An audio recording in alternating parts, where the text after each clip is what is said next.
Oi, sou o professor Batata, sou professor de Química. Hoje eu vou falar sobre as propriedades coligativas. As propriedades coligativas que são tonoscopia, ebulioscopia e criometria.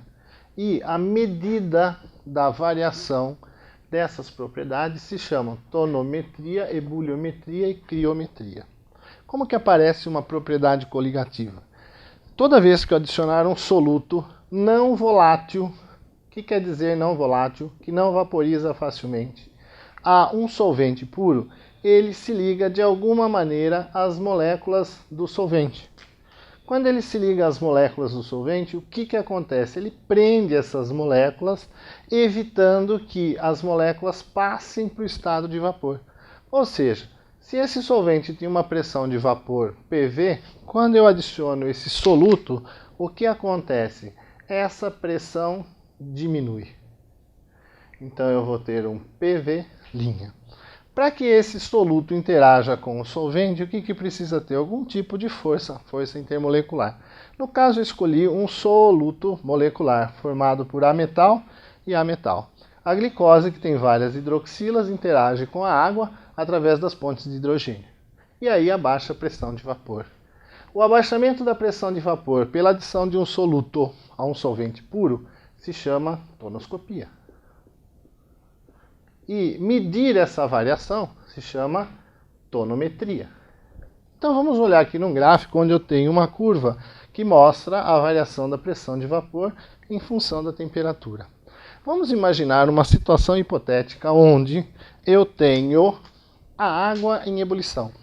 Nós sabemos que para a água estar em ebulição, a sua pressão de vapor tem que se igualar à pressão externa. No caso, se eu pensar ao nível do mar, a pressão externa é 760. Então, o que eu vou observar? Que nesse ponto a água entra em ebulição. Olha. Abaixo desse ponto, o que eu tenho? Uma temperatura menor que 100 graus, que é o ponto de ebulição normal da água ao nível do mar.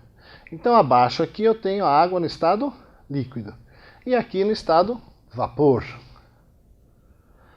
Quando eu adiciono o soluto no solvente puro, ele faz o quê? Em qualquer temperatura. Eu só escolhi essa porque é mais fácil de perceber no gráfico, mas pode ser aqui, pode ser aqui, pode ser aqui. Então vai haver o quê? Um abaixamento da pressão de vapor. Ó, abaixamento da pressão de vapor. Quando a pressão de vapor baixa, o que vai acontecer? Ela vai ficar menor que a pressão externa. Então o líquido para a sua ebulição. Então olha, abaixamento da pressão de vapor é a tonoscopia. Quanto que abaixa é medido na tonometria. Então eu tenho aqui um delta PV.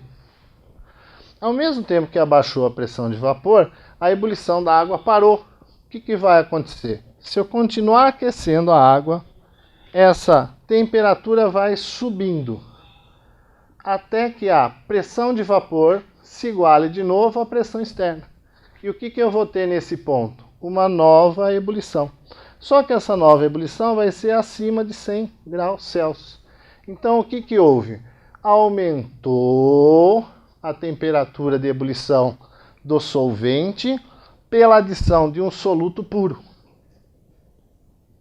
E aí o que eu tenho? Uma nova temperatura de ebulição maior que a temperatura de ebulição do solvente puro. Então isso se chama ebulioscopia.